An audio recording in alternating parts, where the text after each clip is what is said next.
Rekaman serangan terhadap posisi angkatan bersenjata Ukraina dengan peluru pembakar di Donbas ramai beredar di media sosial Telegram pada Selasa 25 Oktober 2022. Bak kembang api puluhan peluru pembakar berjatuhan pada posisi militer Ukraina.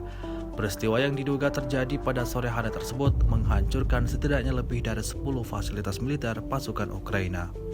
Sejauh ini selama invasi berlangsung, Rusia secara total melaporkan 325 pesawat Ukraina, 162 helikopter dan 2.326 kendaraan udara tak berawak, serta sistem rudal anti pesawat dieliminir oleh pasukan Vladimir Putin.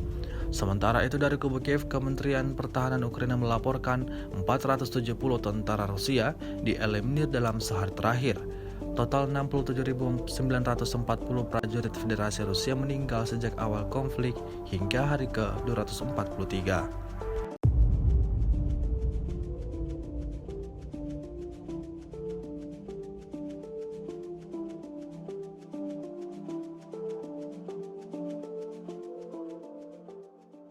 Terima kasih sudah nonton.